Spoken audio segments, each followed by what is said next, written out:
Hello, good afternoon, everyone. Welcome to the DPN's latest webinar. We're just going to wait a minute or two until everyone has signed in, and then we'll start.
Right.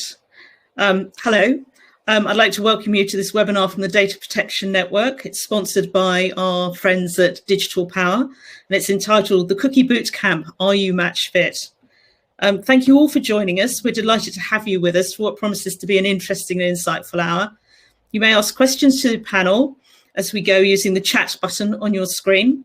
And a number of you have submitted questions in advance too, which we plan to cover as part of our discussion today. So even if you don't hear your specific question called out, we have added it into the narrative as much as we can. We are recording the session today, so it will be available for you to view again if you wish. And you should receive a link to the recording by email about this time tomorrow. If for any reason you haven't got that link, do just check your junk folder, because sometimes emails do end up there. Your panel on the screen now. Will be introducing you to everybody in a moment. But first of all, I'd just like to tell you a little bit about the Data Protection Network.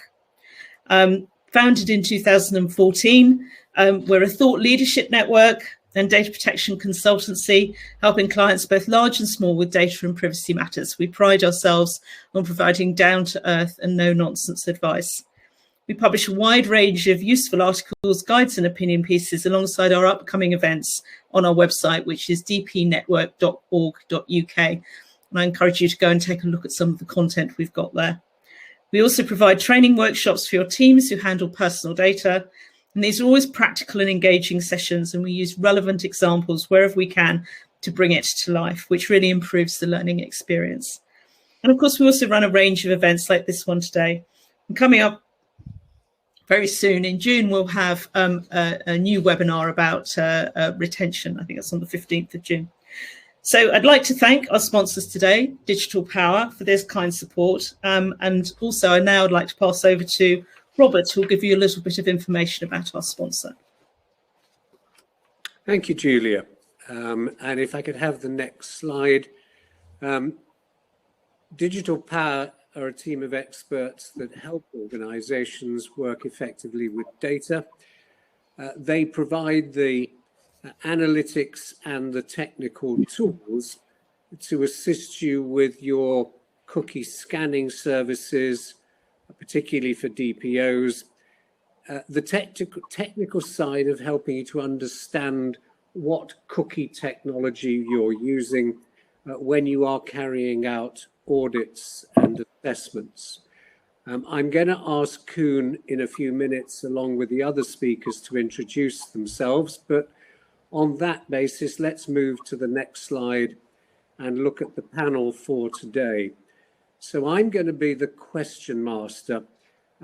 I'm always interested in this topic.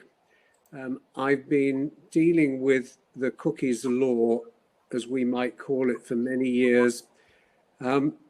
Some of you may know and some may not that the definitions of strictly necessary performance, functionality and targeting cookies were originally developed by the International Chamber of Commerce in the UK.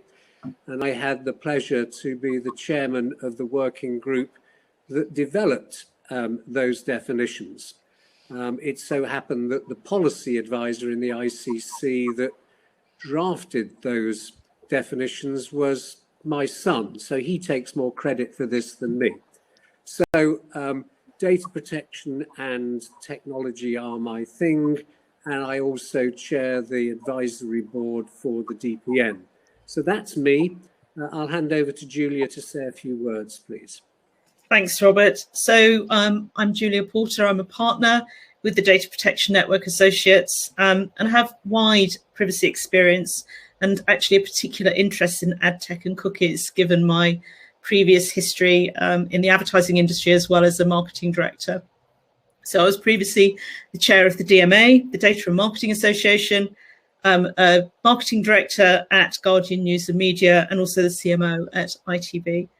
So I'm passionate about good data governance. I don't believe that regulation should get in the way of good commercial activity, and was involved in developing the code of practice for the DMA as well as the Guardian's innovative Why Your Data Matters campaign.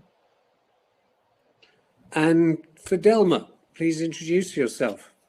Good afternoon, everybody. My name is Fidelma Good, and I'm Director and Co-Lead of PwC's Data Protection Strategy, Law and Compliance team. It might sound like a bit of a repetition, but like Robert and Julia, I'm also passionate about the intersection of technology and data protection law. I had the pleasure of working alongside Robert on those early days and early definitions of cookies that he referenced. And I've also had the pleasure of sitting on the board at the DMA with Julia, and I am now a direct marketing commissioner representing the industry on the Commission's work, basically in enforcing best practice in the direct marketing sector. So delighted to be here today. Thank you, Fidelma. And finally, to the techie amongst us, from our sponsor, Koen, I'll hand over to you. Thank you for that introduction. My name is kunkumartein. I'm a technical web analyst consultant at Digital Power, based in the Netherlands. I've been working in this domain for more than 8 years now, mainly supporting and implementing web analytics, tech management, and customer data platforms, as well as cookie managers for various clients in lots of different verticals. And also my role carried out some cookie auditing or supported cookie audits. And I hope to provide a lot of more operational and technical insights in this discussion. Thank you. And Julia, back to you. Thanks, Robert. So let's kick off with a poll. We want to know how prepared you all are when it comes to cookies. So where is your organization at now with cookies? Have you done nothing? Have you got actions in progress? Or are you all sorted? So you'll see a poll on your screen, so please vote now.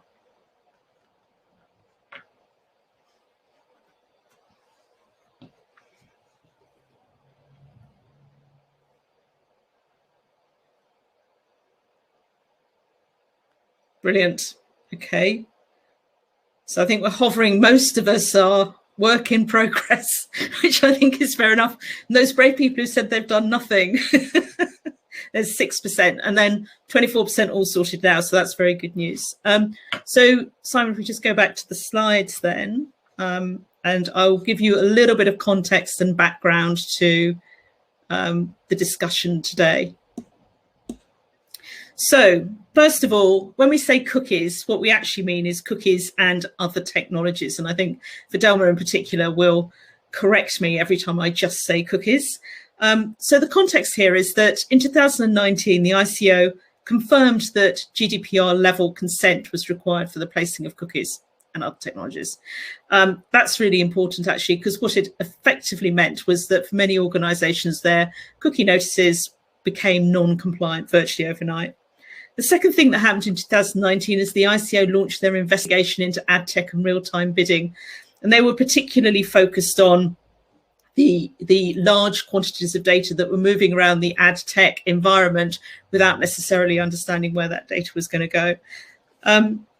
Then, of course, we had the pandemic, and with that, the data protection focus really shifted elsewhere to sorting out COVID-related issues.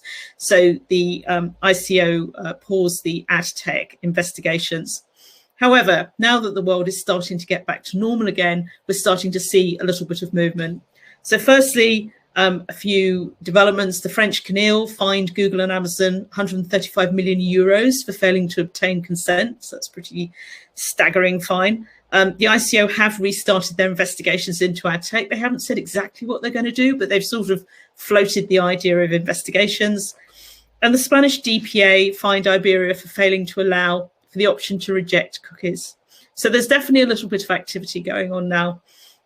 And the other thing to bear in mind is there was a 2020 study from MIT, UCL and Aarhus universities, which indicated only 1 in 10 UK websites were compliant, which I'd like to think has probably changed now, but we're talking about fully compliant. And I think we're going to come on to discuss in some detail what the meaning of compliance really is. And then the other thing I noticed the other day is that the European Data Protection Supervisor issued a decision against the Court of Justice of the European Union for cookie violations. Now, this fine was, this complaint was brought by a fairly well-known privacy activist, so it's quite possible that it was slightly vexatious, but it just goes to show that the EDPS are paying attention to how people are managing their cookies. So, cookies basics. What are the basics? What are the key questions we should bear in mind? First of all, simple things like, does your site have a cookie pop-up? Are you collecting consent for the cookies you use? And I'm talking about non-essential cookies in this context. Are you thinking about pixels, scripts, fingerprinting, plugins, and any other tracking devices that you could possibly think of? How about marketing emails, wearable devices, the Internet of Things? Do you have a clear cookie notice explaining how you use cookies and similar technologies? So there's quite a lot you could be doing. And then just as a quick refresh and recap, there are 4 core categories of cookies. There's strictly necessary, which are allowed without consent. There's the performance cookies, which is largely covered analytics. There's functional cookies and targeting or advertising cookies, which are often in the third-party cookie category. So what does good look like according to the ICO? They're pretty clear, actually, about what good looks like. You want a clear and positive action to consent to non-essential cookies, which is the GDPR level consent. They don't expect to see any pre-ticked boxes or sliders for non-essential cookies. No non-essential cookies should be dropped before you gain consent. So there should be a kind of gateway at the cookie notice before you move on to the website. It should be clear what the first-party cookies are, as well as defining what third-party cookies are. And if there's no means of consenting, then there can be no consent to dropping cookies. And then finally, withdrawing consent should be possible at any time.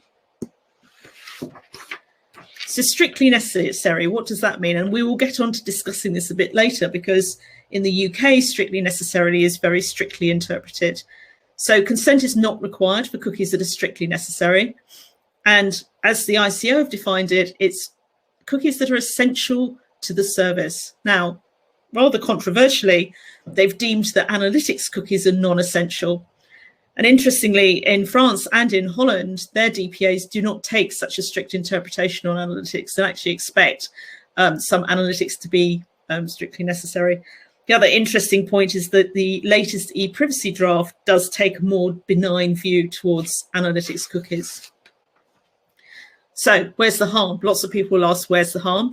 Interestingly, in the ICO guidance, there's a tiny little sentence just after the analytics section, which people have paid very close attention to. The ICO cannot exclude the possibility of formal action in any area. However, it's unlikely that priority for any formal action would be given to uses of cookies where there is a low level of intrusiveness and low risk of harm to individuals.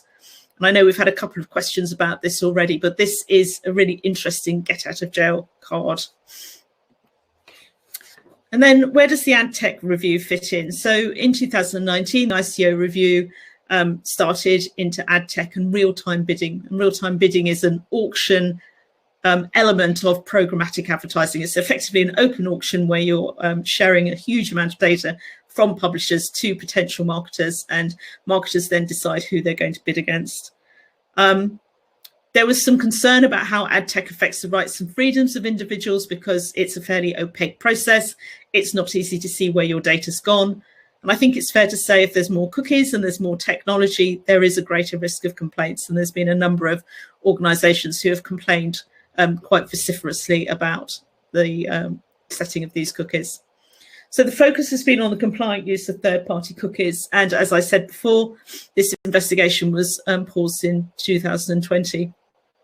It is quite possible that the third-party cookie show has moved on because Google have said they will stop supporting third-party cookies in 2022. So that will stop ad targeting.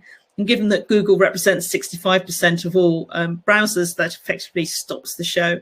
So part of the debate is third-party cookies for targeting has moved on, but where has that show moved on to? And then finally, what do the public think? Well, people have really mixed feelings about cookies, as they do about privacy overall, actually. So there is increased public awareness about how we are tracked through websites. Anyone who is minded to can use a cookie scanner and check what cookies they use. I should imagine there's a number of people out there who use Ghostery, or Cookiebot is another one. Equally, there are others who really couldn't care less. And I think the world is divided completely across that spectrum. So, given that level of confusion and ambiguity around what we should do, what should you really be thinking about? Well, I think the first thing to do is to get organised internally, make sure you understand what cookies you've got and where they're kept, make sure you understand who's in charge of cookies, be open and transparent with your customers. And that's just a theme that runs throughout data protection regulations. Having no cookie notice at all is a risk. It's important to risk assess the level and the desired level of rigor, because the fact of the matter is there is a spectrum and you have to, as an organisation, decide where you're going to sit on that spectrum. Make sure you can explain your decisions. So like your maths homework, make sure you show your workings, and also design your cookie notice in such a way that you can flexibly adjust it if you decide or someone does complain about what you've been doing. So there's my quick context. One more poll for you, which I'd be interested to see. So this poll is, how confident are you that you know the whereabouts of all your cookies and other tracking technologies and what they're used for? So the answers are very confident, fairly confident, or not confident at all. Interesting. Yes, that's very interesting. Quite balanced, but quite a significant number who are not confident at all. I think this goes to the heart of some of the complexity around being able to manage cookies in your organization. So on that note, then, I will hand back to Robert, who will be managing our panel. Thank you, Julia. And thank you for the helpful high-level overview. And there is no doubt that it's a very confusing area. I couldn't help but noticing, and I don't think I've ever realized this, that you only need to switch the I and the A around in complaint and compliant. They're almost one and the same, and they do go back to back. Looking at the last poll, it's also interesting, my experience is that you don't know what you don't know. And I think half of the problem is that you think you know what cookie technology is on your system, but it isn't until you really drill down that you find out what is being dropped and by whom, etc. And with that, looking at one of the questions that we had, I'm going to start with you, Fidelma. Where would you start if you were going to be starting from scratch or even carrying out a regular audit of the cookies, what they are, etc.? Where do you start? Thanks, Robert. And the first place, actually, I would start is by being very clear what it is that you are looking for on your website. If you are going to scan your website to understand what cookies or similar technologies you are looking for, I would go right back to the article in the EPrivacy that actually provides us with the basis of the requirement. And the interesting thing is that it doesn't mention cookies at all. It actually says, if you read anything from or write anything to the user's device, you need to get their consent. That's it in a nutshell. Obviously, I'm paraphrasing. So fundamentally, what you then need to do is find a competent technician or third party that has a software that is capable of running, and I'd probably describe it as a scan rather than an audit at this stage, that would run a scan across your entire site to understand and bring back to you details of all categories of technologies that fall under the definition of the law. Okay. And Koen, from the analysis techie side, what would you like to add to that? Where'd you start? Yeah, indeed. I think it's a very good starting point to understand the definitions of what you actually need to provide and know. And scanning is indeed a great solution towards that, because also for the future reference, things are ever changing with updates to the application, but also updates to the integrations. So having the overview already of all of your applications where you are responsible for, so where you have to provide that information, then for that, for all of those applications to understand and monitor the cookies and involved technologies is key. So creating an overview of that is a good starting point. Okay, and I know both Koen and Fidelma, you're talking about you need to do, but Julia, I mean, who's supposed to coordinate this? Where do you think the responsibility lies in the organization? You're on mute. Sorry, I was being well behaved and going on. Very mute. good. Wasn't talking and then forgot. So I think it varies actually.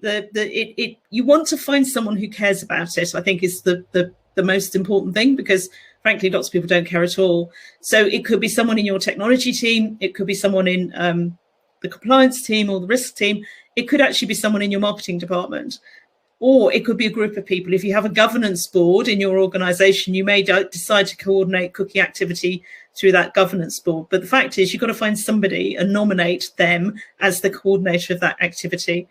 And then actually, the next really difficult job is to then find out what departments are responsible for what cookies, because they won't all sit in one place. You'll have the marketing team, you may have people in the tech team, there may be different development teams, and they'll all be dropping their cookies.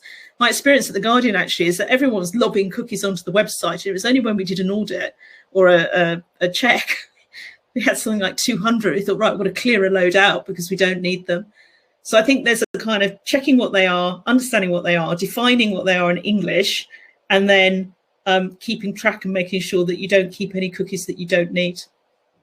Okay, and I'll give this to you, Fidelma, but one of the other questions that we had is, assuming that you've got an idea of what the different cookies are that are being set, what level of detail do you need to go into in the cookie notice or the cookie statement?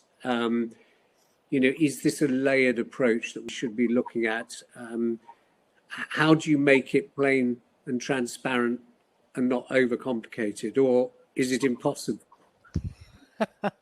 Therein lies the holy grail. I've said to so many people, get a copywriter in as quick as you can.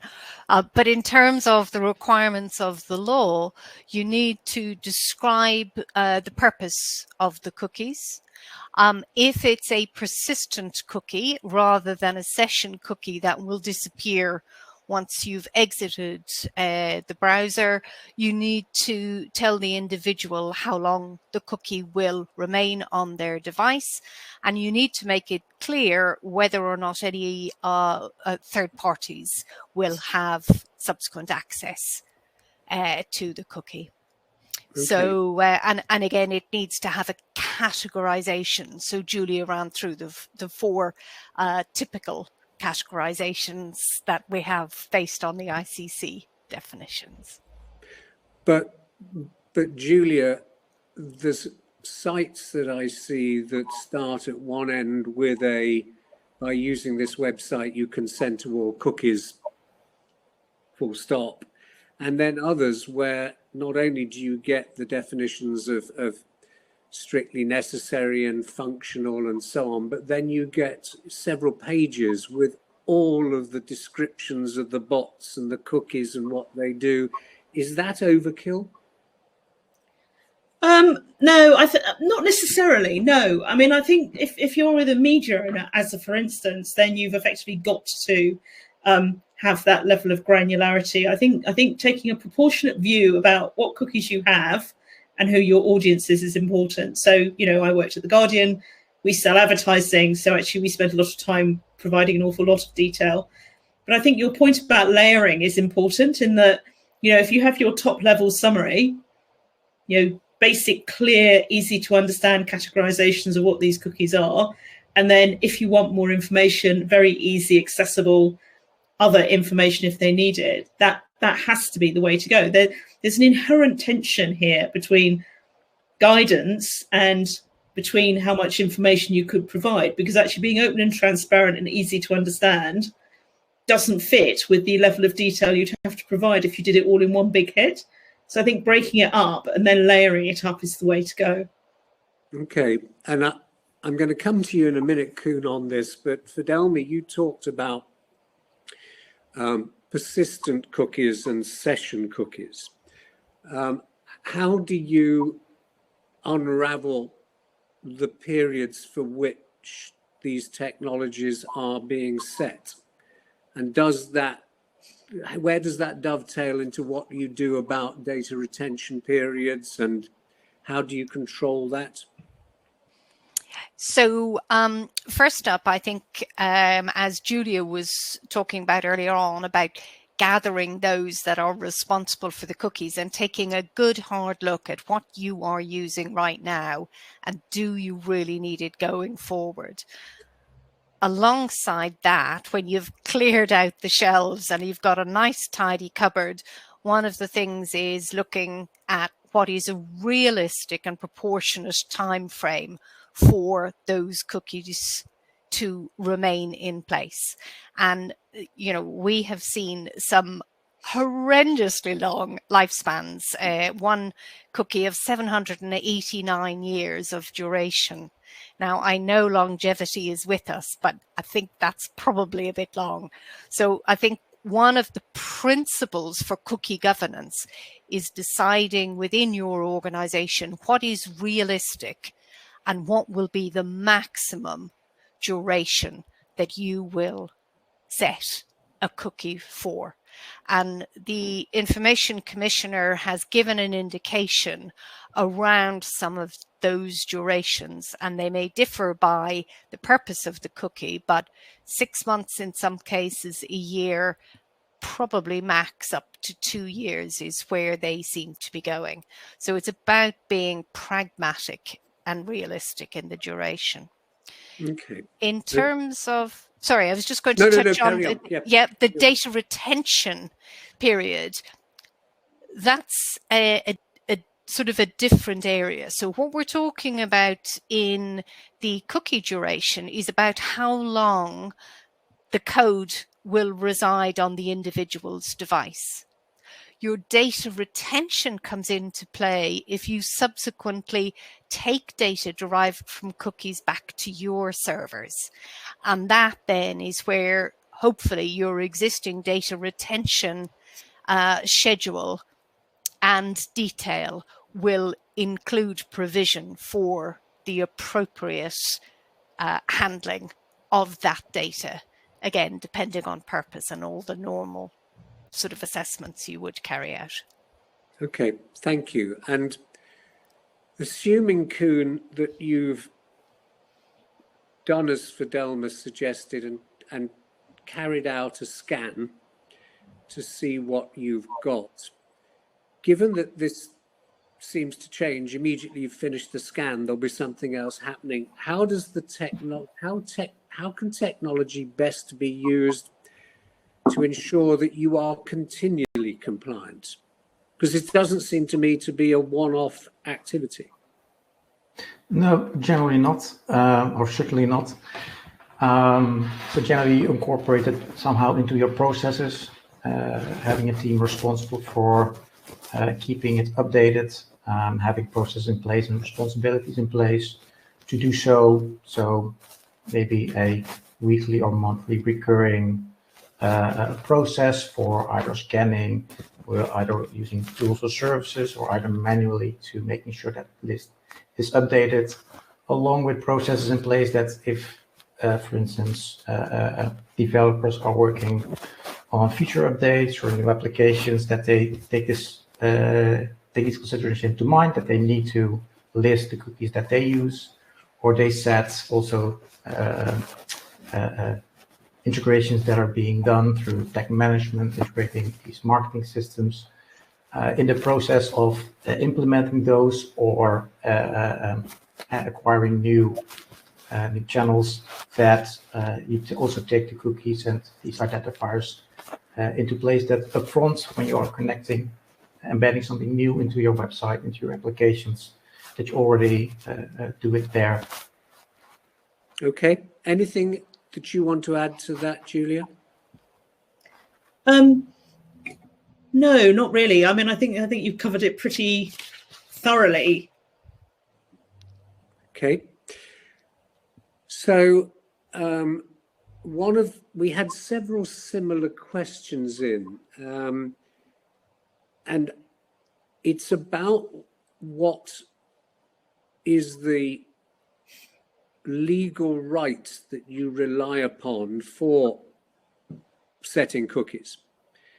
A number of people have said, surely it's a legitimate interest that we should be able to set certain cookies if we deem it to be protective for the business, to identify individuals that may have been trying to carry out fraudulent activities, etc., etc.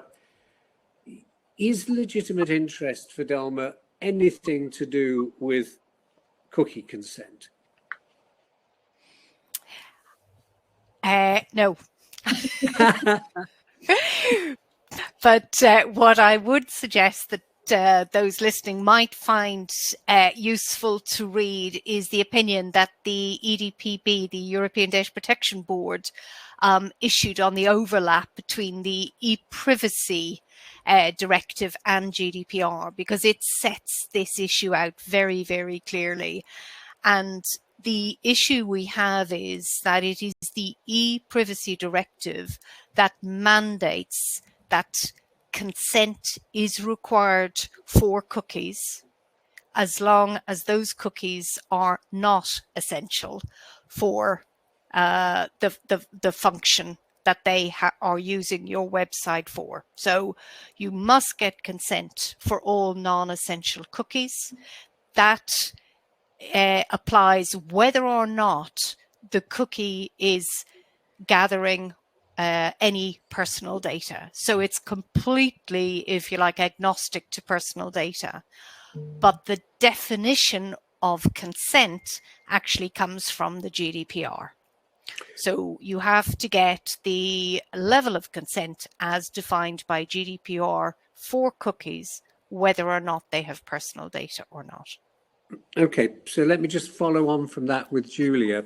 So one of the other questions that we had was around if the cookie that is set is collecting information from a device, but doesn't identify the individual, surely you don't have to worry about consent? Well, I guess you need to be clear about whether you can or cannot remove all of the personal data. But back to Fidelma's point, really, it's like, if it's a cookie, you need consent. I think the only way in which one is able to get round the consent point is if you have cookies that are defined as strictly necessary. So let's imagine, you need to ensure the security of your website if you're a bank, say, or if you want to maintain your basket if you're an e-commerce site.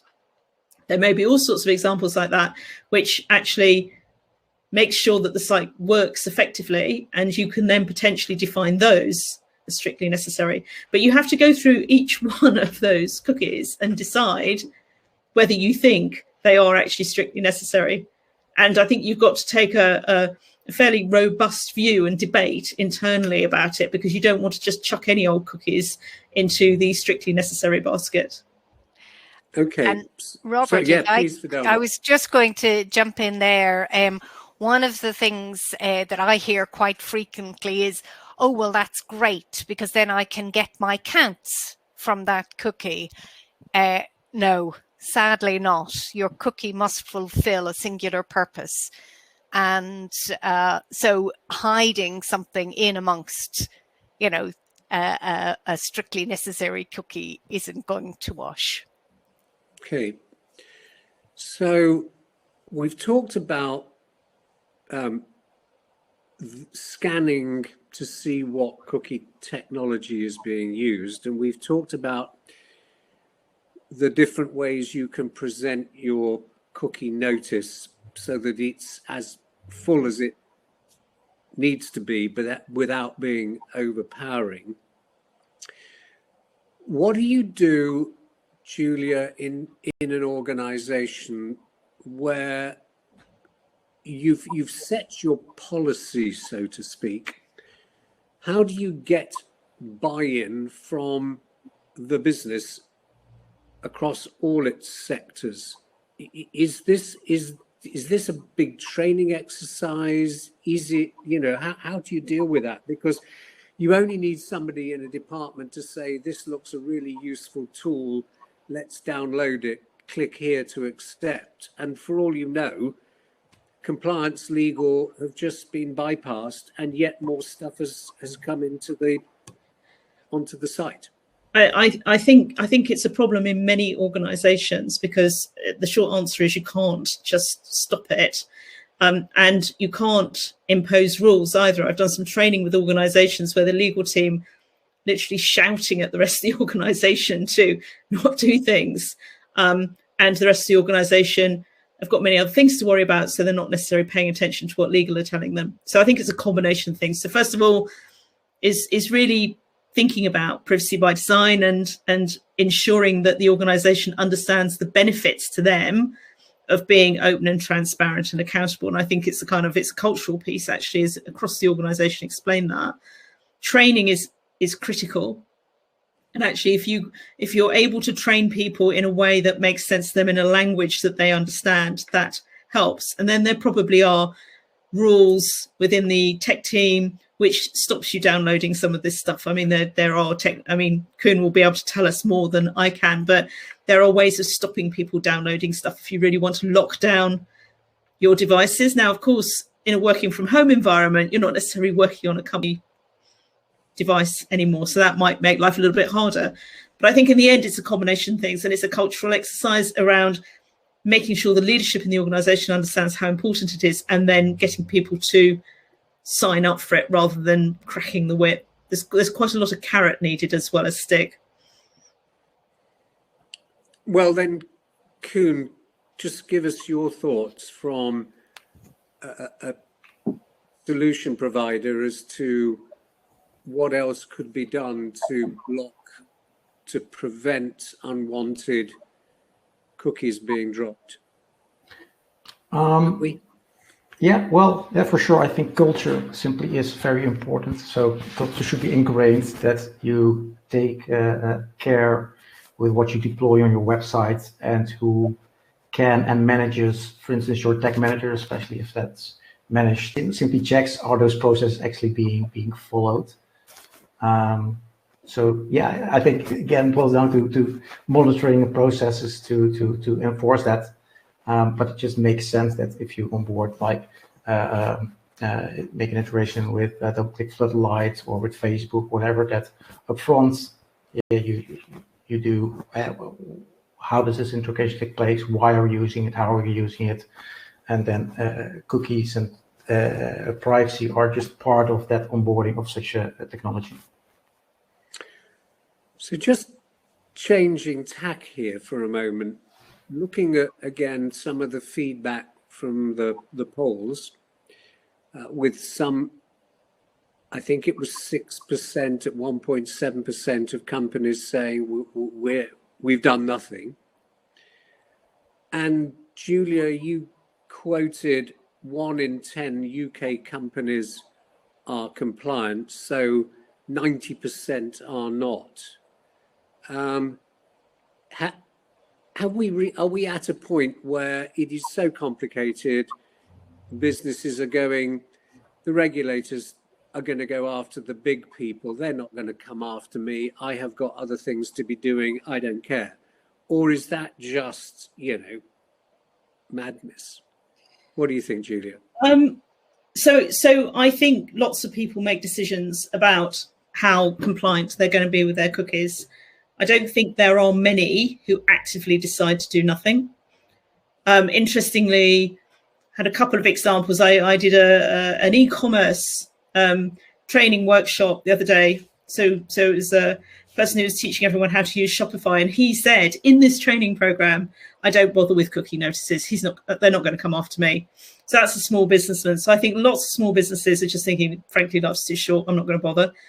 You've got larger organizations who I think make quite a calculated approach to it, depending on the kind of cookies they want to see dropped and how they want to manage it. And interestingly, I did some training for a retail organization and scanned through a number of very large retail organizations. I was really quite surprised to see how they present their cookie notices in a way that is quite clearly not compliant. And I think that's a calculation. And in the end, I think they trade off the value they're going to get from understanding, retailers in particular, the value they're going to get from what they know about in their shopping baskets and how people behave versus the potential pain of someone complaining against them. And actually, I think also these organizations will set up their cookie notices in such a way that if someone does complain about them, they can quickly change it. Okay. Do you want to add anything to that, Fidelma? The worrying trend that we are hearing about is that people are becoming increasingly aware about the cookie law and are actually bribing organizations, which is just horrible to believe. But it is something that I think people need to be aware of, because the consumer is increasingly informed. Consent is required for cookies, and there needs to be a recognition that the regulator is, they're speeding up, their engine, and organizations really do need to understand that things are moving on, and that consumers, I believe, will expect an element of transparency and visibility and clarity around what is being done on the site and the apps that they're visiting and using. The other issue for me also, Robert, is exactly as we heard, Google are taking matters into their own hands. We have Apple have changed with their latest release in terms of apps and the privacy choices there that individuals have. So I think the organizations that fail to sort of get their arms around and understand where and how they are using these tracking technologies will only serve to lose commercially in the future.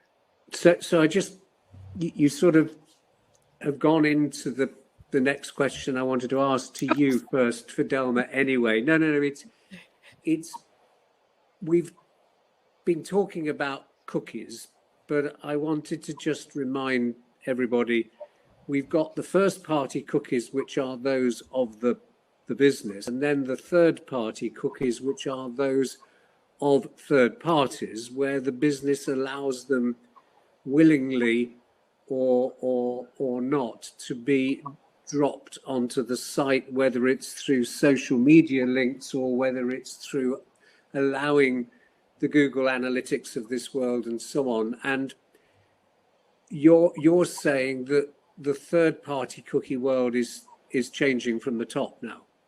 Is that right? Yeah, it's changing from the outside in, as it were. We've already had other browsers sort of enforce the restriction on the third-party cookies.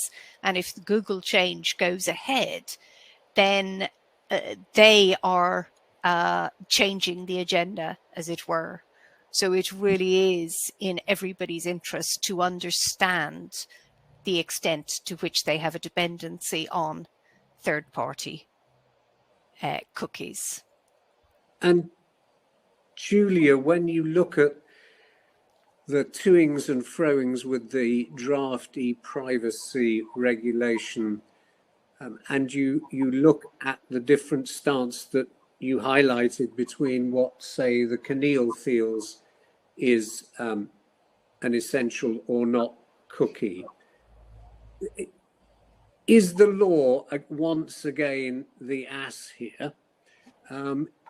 Is it all just too complicated, and are we simply allowing some of the bigger organizations to once again have a competitive advantage? And who loses out? Is it the consumer at the end of the day? Honestly, I think it's too complicated. And I do think the consumer does lose out. Interestingly, I had a discussion with the DMA about this, about how much we should enforce the cookie laws, or to what extent they're being enforced. And actually there was an interesting discussion about harm and the extent to which cookies cause harm. Now, notwithstanding what you might think about what the law says, there is an interesting discussion about the extent to which this activity does cause harm. And I think you then falls into two camps. There's, vulnerable individuals, whether it's around betting or alcohol or all of those sort of things, versus, is it okay for me to see an ad for a pair of shoes based on another pair of shoes I bought last week? And I think there's a huge spectrum there, actually.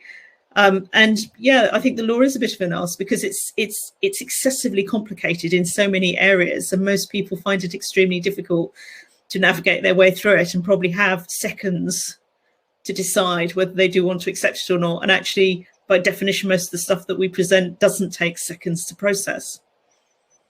Okay, so if that's the case, but you're still a business that wants to do the right thing, going almost back to the beginning, what do you do now? Do you try and be 100% compliant, Fidelma, or do you try to be seen to be heading in the right direction? How can you be compliant? I think it is incredibly difficult. And I think what I would say, before I get into the detail about how I would suggest people look at moving into compliance, I think there is a complete contradiction in these laws and the different interpretations versus the environment that they apply in, which is supposedly a global internet. We are in a global environment where people from all sorts of jurisdictions can reach in and access sites, solutions, apps, receipt of emails from everybody else. So for me, having this diversified and different requirements of the law is completely contrary to the objectives of that World Wide Web. That said, organizations are operating in an environment and they have to comply with the rules and the regulations that apply in their jurisdiction, but also in the context of privacy law, of course, with the laws in the jurisdiction of where their customers are typically. So going back to what is being said, I think there are the three things that we typically hear when you look at a change program. There are people issues, there are process issues, and there are technology issues. And I think organizations need to really look at that people responsibility and business objectives at the heart of their cookie transformation program. And I use those words advisedly because I've seen too many organizations who think it's a quick fix. I'll just sort of get people around the table and we'll be sorted. As you've said, Robert, it's constantly changing. So I would have this as a strategic, recognized, driven from the top, properly financed, properly resourced transformation project, and get your people, get your roles and responsibilities right, get your processes defined, and use technology to help you keep on top of it. So that if you have that person that slips in the new cookie, it's going to be found as soon as you run your next scan. And you know, it's a big change for a lot of organizations. And Kun, what are you seeing your clients doing? Do you see that they're following the sort of route that Fidelma's describing, or something different? Yeah, you see a lot of variations, also different motives for being compliant.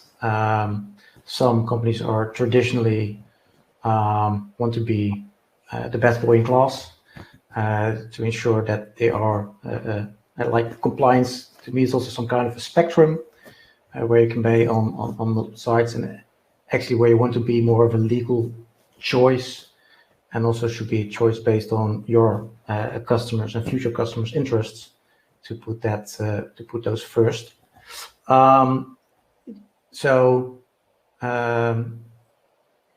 Yeah, in general, you do see a convergence towards the different types of banners being shown, to simple choices and to a two-step approach where a lot of the information and very detailed, which is more of a legal requirement, put in the second step, where if people are interested, that they can reach that second step.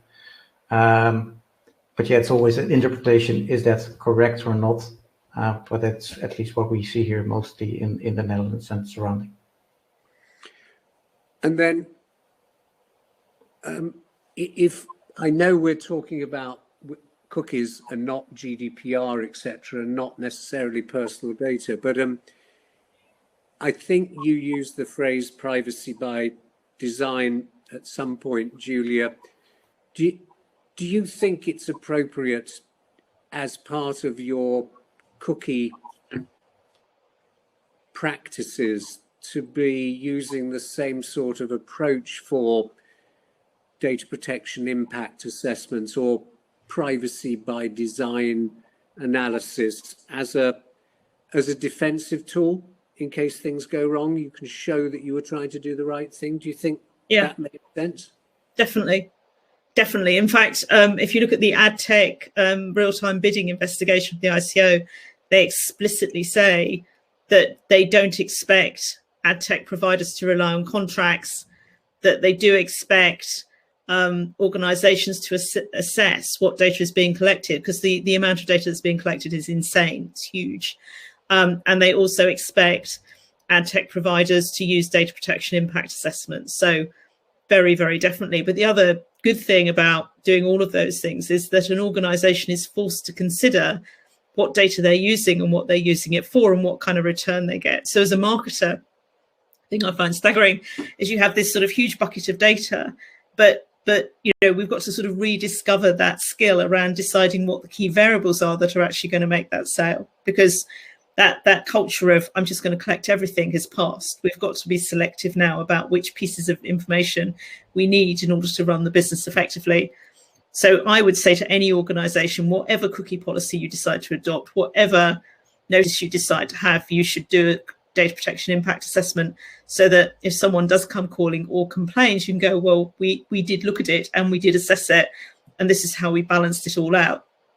And I think lots of organisations will be sitting somewhere in the middle between doing nothing and being fully compliant. And with a DPIA in the middle would be a much safer place to be.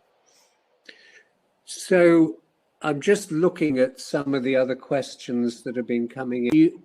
Can individuals or can consumers make claims against organisations for cookie non-compliance, or is it reserved to the regulator? Do you know?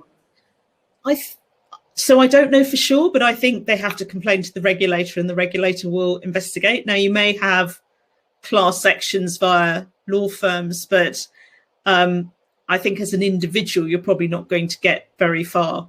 I suspect you probably know better than I do, Robert. Actually, it's going to be class action land. So what's interesting, particularly around ad tech, is the guy who brought the complaint about the EDP, about the European Court, as well as a couple of other individuals, launched complaints against the ad tech industry in particular, which is how we ended up with that investigation in the first place. And so what you've got is a spectrum of people, some of who absolutely hate anything to do with how cookies are being used, particularly third-party cookies, versus other end of the spectrum, people who frankly don't care. And so a lot of the activity is driven by the activists. And I think that's one of the things we need to kind of remember is balancing out. Not everyone is an activist. Yeah. Okay. Fidelma, one of the other questions that have come, in fact, 3 variations on a similar question, which is around pixels in emails, email tracking. Is this covered by PECA? It seems to be a standard practice, somebody says, and yet surely it's invasive. It does fall under the scope of the law. And in fact, if you read the ICO's guidelines, they call it out specifically. Now, what is obviously quite challenging is in the context of an email, you know, you may send them at different times and at different points, and it's somewhat different to an individual visiting a website where the cookie pop-up can come in. It's contextual to, you know, that website. So what a lot of marketers, particularly because cookies are used in marketing emails, what they are doing is bundling cookie consent in with active consent for the receipt of marketing communications by email. Okay, and I'm going to ask you one more, and then I've got another question for Koen. I'm asking you, Fidelma, because I think the answer may be very, very quick. Can you explain how we can use a cookie wall? Again, I would refer whoever has asked that to the ICO guidance. They have very succinctly said cookie walls may not always be appropriate. So you have to use them with care. And a cookie wall is basically where you require consent to cookies before the individual can access the content on your website. In normal run-of-the-mill activity, it wouldn't be appropriate, but there are some circumstances. Okay. It might be. And then Koen, from a tech perspective with regard to cookies, how do we find out what cookies are collecting from the subscriber? Because this would help us identify the invasiveness of the technology or otherwise. Are there tools I can use for this? Yeah, most definitely. So in the end, everything happens on the client, so you can actually inspect what cookies are being dropped, or if from the client side, data is being sent off to third parties. So browsers allow you to do so, but of course it's more for web developers that are comfortable using those tools. Then typically there are other plugins and tools like mentioned Ghostry and so on, where you can do just basic manual checks to see which cookies are being dropped, which tags are being fired. And then a step further are like automatic monitoring tools for instance, the cookie scanner service, which automatically will run through your website and document all of the cookies being deployed. Okay, thank you.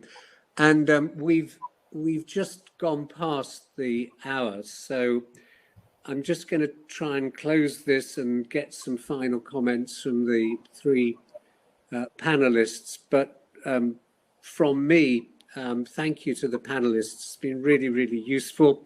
I'm sure we'd all love to be able to say this is how you do it, full stop. And I know that it is a complicated area, but clearly doing nothing is not an option. Being on the journey, having the materials to show a regulator you were trying to do the right thing has to be the way to go. And you've been very good in explaining your thoughts and your experiences. So I thank you. And Koen, any last comments? Well, last comment would be cookie banner is like a balance between the legal aspect, commercial value, and the user, and never forget about the user. Thank you. And Fidelma, any last thoughts? Don't underestimate that moving into cookie compliance is a change, not a fix. Okay, thank you. And Julia, I'll leave you with any last comments, but I'll also hand over to you now just to close out the webinar. Great, thanks, Robert. So my final thoughts are: get organised, do your DPIA, and invest in some technology. That's going to make your life a whole lot easier, and then you can decide for yourselves how far you want to go. So just to finish up then, can I thank Robert for chairing so brilliantly, as always, and to Fidelma and Koen for being brilliant panelists, and also to the audience for joining us.